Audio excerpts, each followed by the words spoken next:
బండి నడవాలంటే పెట్రోల్ ఉండాలి, కార్ నడవాలంటే డీజిల్ కావాలి, సైకిల్ దొక్కాలన్నా టైర్ల గాలి ఉండాలి, పడవలు ఉరకాలంటే తెడ్డేయాలి, లేకుంటే వీటిల్లో ఏది ఇంచు ఇంచు సుత ముంగటికి పోదు.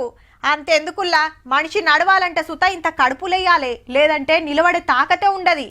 అట్లనే వ్యవసాయం నడవాలంటే మొదలు ఎడ్లుండాలి. హగో గా ఎడ్ల ముచ్చటే ఇది. ఇప్పుడంటే ట్రాక్టర్తో దున్నుతున్నారు కానీ మనం పేషెంట్లు చూసినా ఎడ్లే తిరిగేది. ఆడాడ ఉపడ్డా ఎడ్ల అల్లయ్య అన్న నమ్మిక లేదు. అవు మరి కిరాయికి తెస్తుర్రు. కరీంనగర్ జగిత్యాల జిల్లాలోనైతే నెరి ఎడ్లుంటే వాటిని చూసుకుంటానికి పతాకం మనిషి ఉండాలి. గడ్డి కోసుక రావాలి, మేత వేయాలి, మేపుక రావాలి, నీళ్లు దాపాలి, సగులం పని ఉంటది.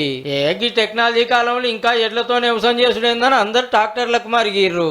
ఎడ్లతో దున్నితే అవి నడుచుకోవాలి, పొద్దుగాలి, పెండ తీయాలి, మాత వేయాలి, ఎడ్ల గడ్డి కోసుకొచ్చుడు ఇవన్నీ బాగా బాధలు ఉంటాయని ఎవడు ఎడ్లను కొట్టలేరు. ఎకరాలకు ఎకరాలు ఉన్న వాళ్ళంటే ట్రాక్టర్ కిరాయికి తెచ్చుకొని దున్నుతారు. ఎకరం అద్దెకరం ఉన్న వాళ్ళకి ఎడ్లు లేకుంటే నడవది. అట్లని కొందామంటే ₹1,00,000 కావాలి. అంత పెట్టలేరా? అందుకే ఆడోగలు ఆసాములు సాదుతుంటే వాళ్ళ తన కిరాయికి తెచ్చుకుంటారు అన్నట్టు. 1500-1600 తీసుకుంటారు ఎకరాను. పత్తి దవర కొట్టినందుకు మడికట్ల దున్నితే 3000 అంటారు.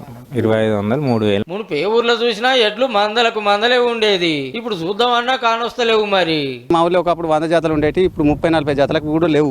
ఎట్లయినా ముఖం కడుక్కున్నది ఎట్లుంటది, ముఖం కడుక్కునేది ఎట్లుంటది. ఎడ్లున్నది ముఖం తెలివి ఉంటది, ఎడ్లు లేకపోతే ముఖం నల్లగా ఉంటది. ఈ కాకోళ్ళకు మంచిగానే ఉన్నట్టున్నాయి ఎడ్లు.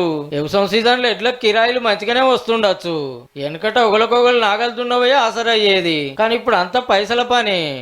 వెనకట ఎడ్లు ఉన్నోళ్ళం పోయినాం, ఇప్పుడు ఎడ్లు ఎవరికి లేవు కాబట్టి చేబాదలు లేదు, ఏం లేదు, ఏది పెట్టినా కిరాయి. పరిస్థితి ఇట్లనే ఉంటే అప్పట్లో వ్యవసాయం చేస్తానికి ఎడ్లు ఉండేటి అని రేపటి పోరలు చెప్పుకునే కథ అవుతుందేమో.